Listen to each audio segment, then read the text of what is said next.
Hello everybody and welcome to our hood liner tutorial. This is basically a hood liner cabinet.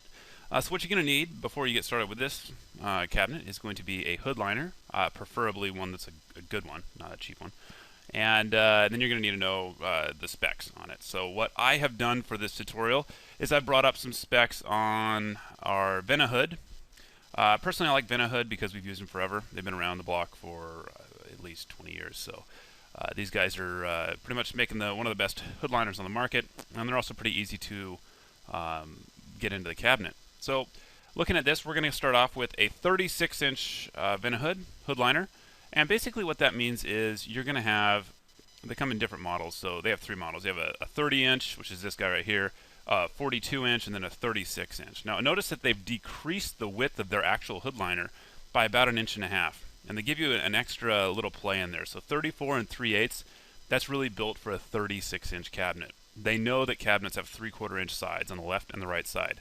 That's just how most cabinets are being built these days. And they want a little extra wiggle room inside of that cabinet so that you can shim it correctly and get it properly positioned. So we're going to be using a 36-inch wide cabinet for this guy. Okay. So basically going up forward here, we have 34 and 3/8. That's important to know. We also need to know the depth from the front to the back. That's 18 inches. Okay.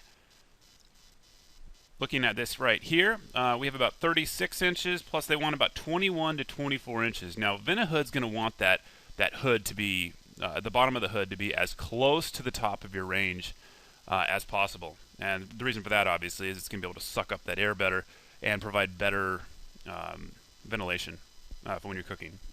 So highly recommend looking at their recommendations here. In this case, I'd highly recommend using the lower, or actually the higher. I think the higher up it goes, the better it looks. If you're a taller person, then obviously hitting your head on the front of your hood liner is not a nice thing, especially when you're cooking. So highly recommend that. I usually like to go a little bit taller, but again, you can go 21 to 24. Always look at the recommendations as they've they've been around this thing for a little bit. So let's use 24. So that gives us about, was that 60? Yeah, that's 60 inches.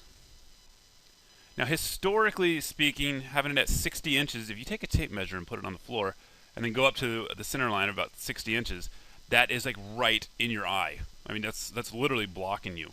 I'm not telling you can do this, but I am from a little bit of a standpoint of customers and kitchens that we've done in the past. We used to do 60 inches from the floor to the bottom of the hood, but 68 inches works a lot better. Vena hood's not going to like that. But using 68 inches from the floor to the bottom of the hood, in my opinion, looks a lot better. So that's basically the dimension here. So I'm going from the floor to the bottom of our hood.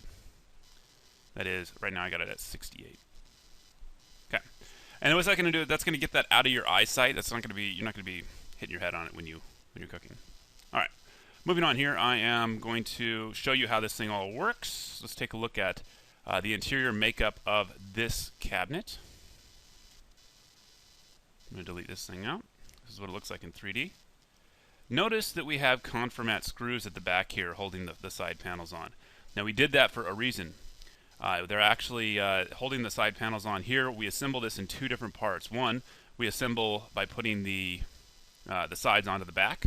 We then attach the back of the cabinet to the wall studs. Okay, we get it all centered up right where we need it. We make sure that the bottom of the hood cabinet, in my example here, I'm going to put it at 68 inches from the bottom of the floor. So measure that and mark it. And you assemble this thing without the panel on. So when it's all said and done, let's make this look exactly like you're going to do it. I'll take you through the steps. How's that sound? Once it's all said and done, it's going to look like this on the wall. Now we're going to start with this cabinet because it's kind of an integral cabinet on our wall for installation. So install this one first. Leave the panel off. You don't put the panel on yet. Okay? This one gets assembled. The sides are already finished. You don't have to use a finished end panel for this one cabinet. This is one of the only cabinets in our entire cabinet line you don't have to use a finished end panel for. That's because the construction holes are on the back side. That was done on purpose. Okay? You have an edge banded side here, so the plywood's not exposed, and it's edge banded down below because you're probably going to be able to see that. Next, we're going to add in our, what is that? Sorry. I'm going to get an example here. We're going to add in our hood enclosure. So it was 34 and 3/8.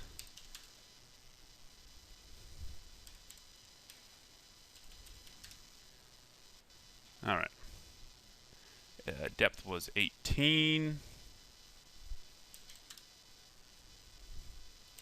So I'm just putting in, I'm plugging in the measurements so it's correct. Sorry. Okay.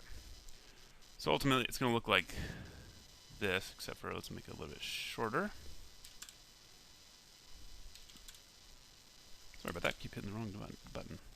All right, so that's kind of what our hood liner is going to look like. Let's take a look at it in 3D.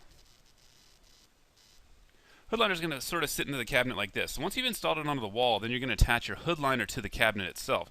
You can attach it to the back panel, as you see back here. You can also attach it to the sides. There's actually pre-drilled holes in your hood liner to attach to the sides. Now just make sure that if the width of this hood cabinet is 36 inches, make sure that up here in front that this is 36 inches. You know, you need to use some shims here, then you're going to need to do that. Otherwise, if you come in to say, like, let's say it squeezes in just a little bit and you don't have it perfectly square, when you put that panel on, you're going to have a little edge, you know, like a little gap, and that's not going to look right. Okay, so we've done that. We've added the hood liner into the cabinet. It's up on the wall. So far it looks like this. Next thing we're going to do is we're going to put our panel onto the cabinet itself. So the panel's a 3-panel door. So now, panel gets pin nailed on. So for applying this panel, there is no hardware provided to apply this panel to the face of this the face of the cabinet case. You're going to need to use some pin nails, some either small pin nails or a micro pinner. If you're installing the cabinets, you should have a micro pinner around. You usually use it for millwork. The idea is to do it in only a couple of places, and if you do make a bigger hole than you like to see, make sure you cover it up with a little bit of touch-up paint or some wood putty. Okay, that's just what we have to do with this cabinet because we have to have access to get all the ductwork and stuff like that. Make sure you hook up the ductwork before you put your hood liner into this thing, or before you put your panel on. If you don't, then, I mean, you can imagine you're just venting the stuff right back up into the air, into the kitchen, and, you know, there's really no point. Spend a lot of money on that, so. All right, so that's where we go. That's kind of the end of the hood liner itself, but I'm going to go a little bit further here. This is what we're looking at. This is what it looks like so far. Hood liner is already installed. We're assuming the ductwork's already up in there, and then the installer has attached the face of this panel using micro pin nails, or just regular pin nails, and then filled the holes afterwards to make it look nice. Finished end is already on it. It's an integrated finished end, so that this is the one cabinet that we have. You don't need a finished end panel on. So now what we're going to do is we're going to add in a couple of wall cabinets. And I'm going to show you how this one ties in together. So here's the next idea here. We got our wall cabinets now added on. That looks great. Problem is, you need a finished in panel to cover the side of this wall cabinet right here. Same thing over here. So we're going to need 2 of them. So the wall finished in panels, obviously, we've talked about those previously in other videos. I'm going to pull a wall finished in panel out here. And take the height of your hood liner cabinet. We know it's 68 inches. I know that these ones right here are 38 inches. Ideally, what I'm trying to do is, the way I determine the height of this wall 2-door cabinet, I always have the bottom of my cabinets at 54 inches off the top of the finished floor. Okay, this one right here is 68 inches off the top of the finished floor, as we talked about earlier. So I just take the difference, 68 minus 54, so that makes this wall finished in panel 14. And the elevation is 54. So I put my wall finished in panel there. It's a real small little guy, no problem. And I just copied and pasted that. And bring that one over. Perfect. So this is kind of what it looks like when it's all said and done.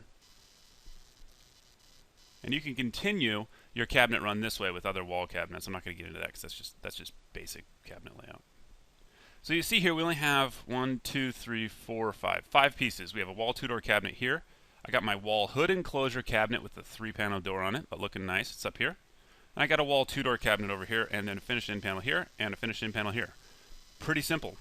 And that's a really nice classic looking hood liner. Now obviously you're going to have, this is going up to the ceiling, so the ceiling's right here. You'd actually have a 4-inch tall crown molding set going above this to tie it into the ceiling. So it look really nice. This is a nice simple lines, shaker hood enclosure that's going to really just, make that hood pop. It's kind of a focal point of your kitchen. So that's pretty much it. Really nothing else to do other than cut and print and say good job. So thank you for your time. Have a great day.